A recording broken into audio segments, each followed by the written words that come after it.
Philosopher Bayo Okomolafe writes, "Every year across the Atlantic Ocean, a prestigious procession of salacious shells belonging to dead and ancient freshwater diatoms, algae, whipped up by fierce Saharan winds in North Africa, travels westward to the Americas. This ghostly river of dust, which is visible from space, curls around the planet like a brown sequined pashmina shawl stretched across a glowing blue orb, eventually depositing its nutrient-rich contents in the hungry Amazon rainforest." Okomolafe goes on, "The stunning implication of this planetary exercise isn't lost on climate scientists who study this yearly ritual closely. Without this migrant sea of precious dust spilling from the shores of Africa, from the dead womb of the carcass of the once mighty Great Lake Chad, the Amazon, a leaching system characterized by the constancy of heavy rainfall that washes away nutrient soil. Without this river of dust, the Amazon cannot supply the planet with oxygen. These tiny silicon coffins play an enormous role in the world's photosynthesis, shaping our lives whether we notice it or not. Coming to think about this delicate and largely invisible work takes one's breath away. We cannot breathe without the prolific generativity of the dead." In December of 2022, the Washington Post reported that, quote, "The thawing of the permafrost due to climate change may expose a vast store of ancient viruses," according to a team of European researchers who say they have found 13 previously unknown pathogens that had been trapped in the previously frozen ground of Russia's vast Siberian region. The scientists found one virus that they estimated to be stranded under a lake more than 48,000 years ago. They said, highlighting a potential new danger from a warming planet, what they called ancient zombie viruses. This world is more vast and fundamentally interconnected than we often imagine.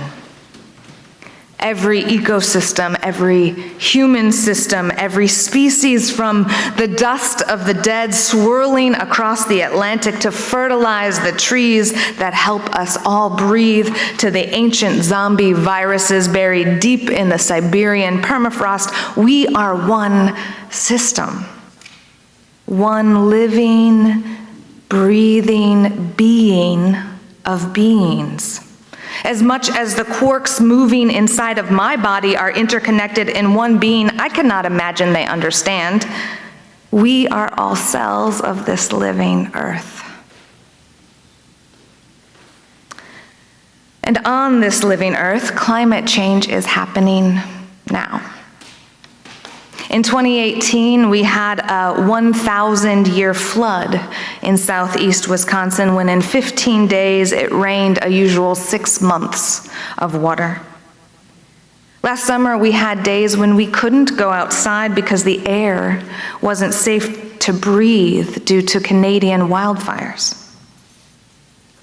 Climate.gov reports that, quote, according to the National Oceanic and Atmospheric Administration's 2023 climate report, the combined land and ocean temperature has increased at an average rate of 0.11 Fahrenheit per decade since 1850, or about 2 degrees Fahrenheit in total.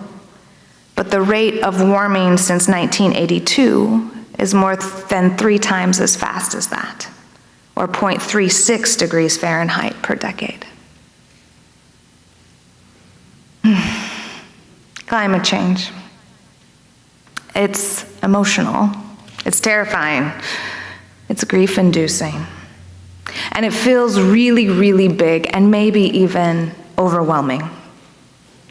A 2020 poll by the American Psychiatry Association found that 67% of Americans are somewhat or extremely anxious about climate change. And 55% are somewhat or extremely anxious about how climate change is impacting their mental health.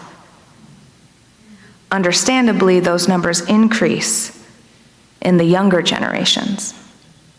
83% of Gen Z is worried about climate, and 75% said it was affecting their mental health. Climate change is a problem that perfectly challenges our current social and political structures. The devastating consequences of it are long-term and in the future, while the benefits of ignoring it are immediate.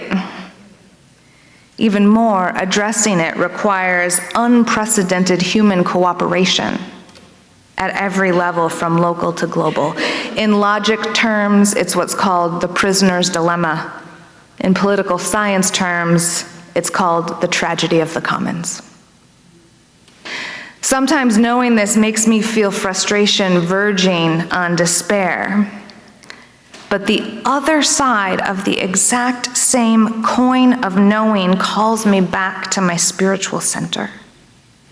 That's because the current dominant worldview is so stunningly incapable of addressing this problem.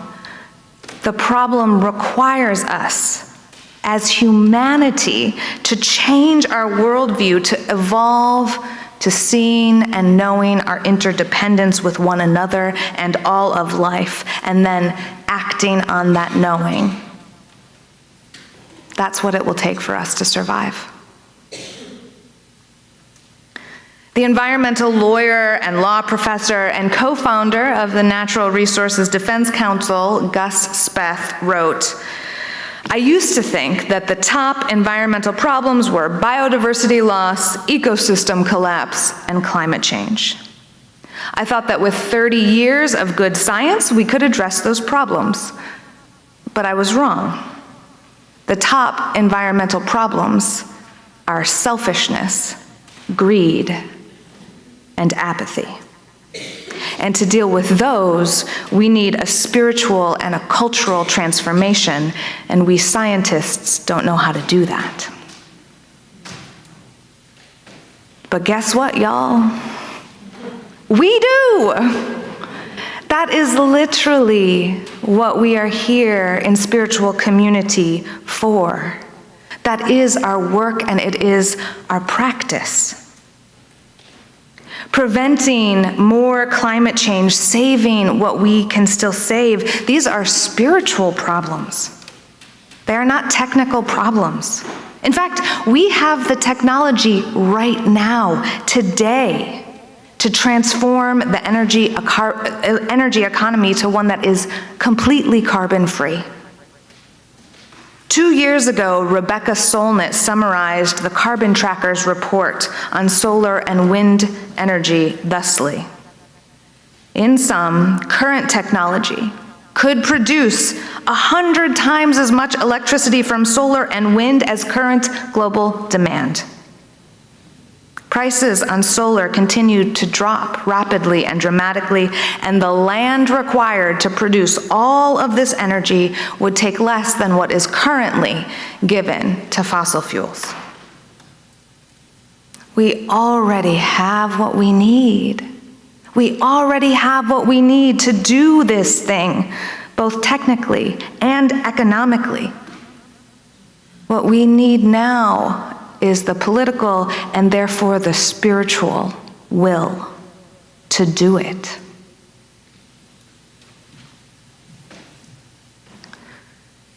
Interdependence means that we are folded in, woven together with all that is, irrevocably, The good stuff and the bad stuff, the life-giving swirl of dust wrapping the planet like a pashmina that helps us all breathe, and the ancient zombie viruses buried in the permafrost. All of the pain that is leading us towards climate catastrophe is interdependent, and so are the solutions leading us out and towards a different world, a world that is still possible. Preventing climate catastrophe will require humanity to make the changes to the global energy system that will also change geopolitical realities and the relationships of power among peoples. It will upend the power over structure of domination from oil and gas industries and the nations and powers that have profited from it for so many years.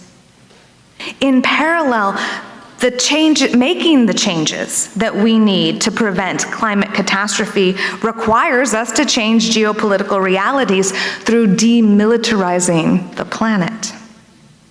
In their book, The Earth is Not for Sale, Peter and David Schwartzman argue that demilitarization is required for preventing climate catastrophe because as nations we will need to cooperate with one another and live the reality of interdependence rather than fighting for resources in the nation-state model of scarcity and violent competition.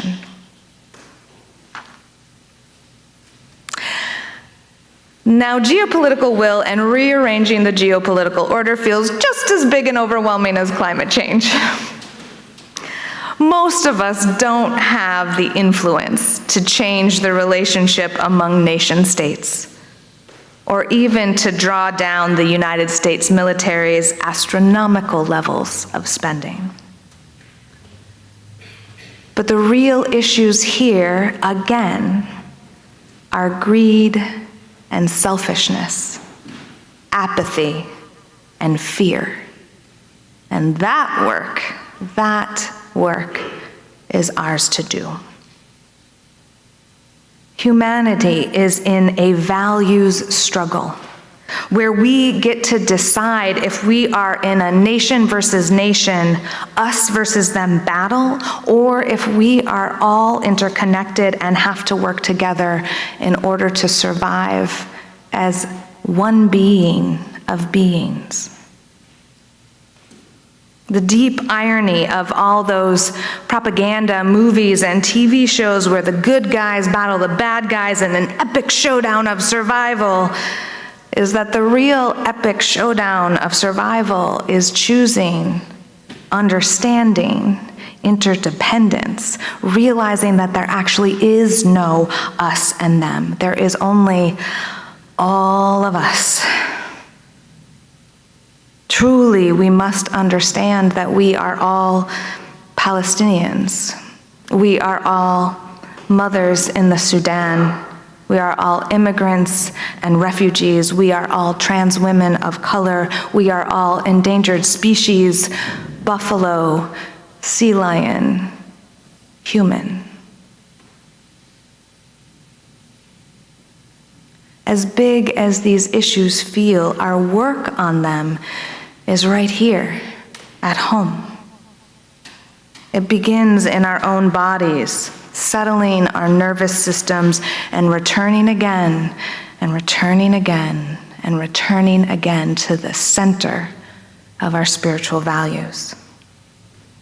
The fight against fear and apathy, selfishness and greed, that fight starts within.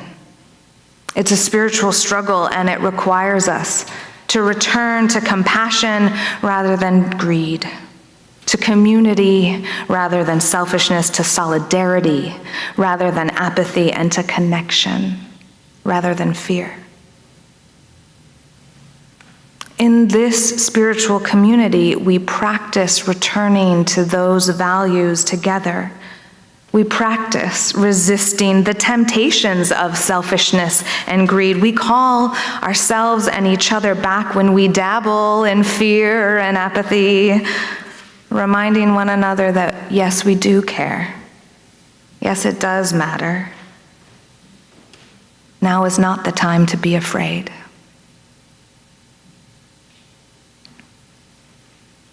We have a lot of power here in our local community. There are so many community leaders just in this room, and we, as First Church, are part of an organized bloc of religious progressives that work together to do things like end housing discrimination and protect our trans kin and to fund our schools and to fight white Christian nationalism by arguing instead that we all belong. We live together in the largest and most racially diverse city in a swing state, and what we do here matters. Our lives and our home is woven in with the struggle for democracy, and being part of a coalition of people whose faith narrative is that we all belong, whose worldview insists that the inherent worth and dignity and therefore equal voice and vote of every human being, that narrative, that faith statement is crucial in this moment when we are pushing back against the threat of fascism. Our universalist religious heritage has claimed for centuries that everyone belongs and is beloved, and that no one and nothing exists outside the sacred circle. Right now, we're at a crucial moment for this climate and this planet when humanity needs to reorient itself to that understanding. Our spiritual practice of returning to the value of interdependence and the sacred worth and dignity of every life is a gift and a blessing to this moment. These are values that will help humanity turn towards a path of survival and even of thriving.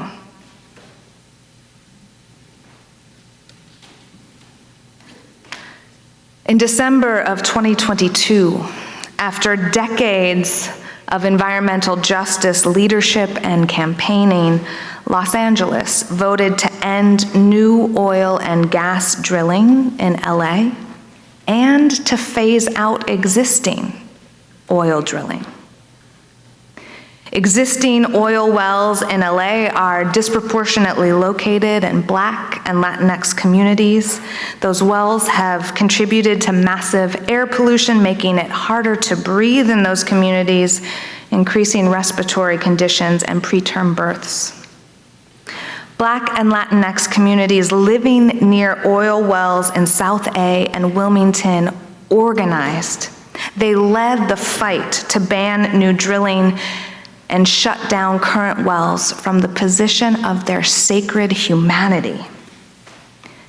And they worked together, understanding the interdependence of all of the people in LA. They worked to build cross-racial solidarity and relationships among people who cared about their children, among people who cared about other people's children, and were willing to work together to make change. On the day that the resolution was passed to ban new oil and gas drilling in LA and to shut down the current oil drilling, women of color sat at the end of the day in a cafe celebrating, joyfully connecting with one another and recognizing the power of their own voices and leadership and their interdependence with all of the people of the city.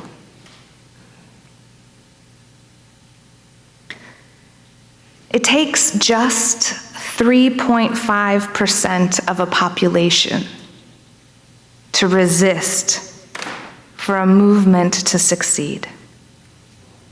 Over the last 100 years, according to researcher Erica Chenoweth, every single movement in the world that has gotten 3.5% of the population mobilized has won.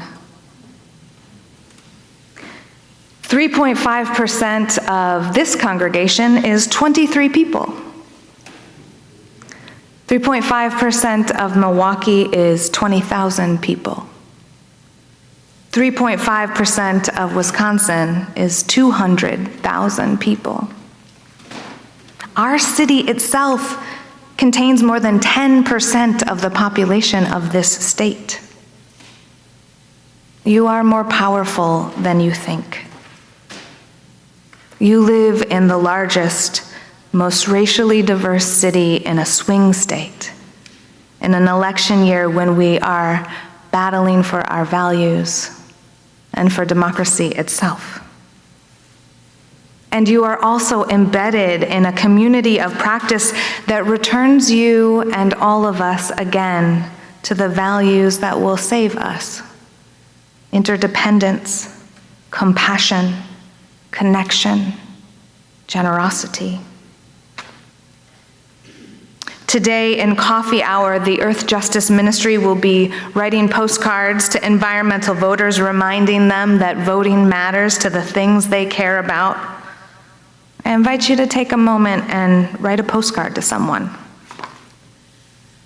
Ground in your values of truth. Share your values of interdependence. Commit to the work of democracy. Our drop, our little drop in the ocean of the world matters because all of our lives are interwoven with all of being, good and bad, just as that African dust pashmina winds its way to watering the ground of the Amazon. Our little piece here waters democracy and climate. It's one of the butterflies beating its wings and making a storm. So keep the faith. Remember your power and our abundance and our invisible string that connects us to all of life. Together, may we be part of the crucial inspiration that turns us towards the path of survival, the path of finally kneeling as one, a pebble scatter of promises, of thriving for all beings. May it be so.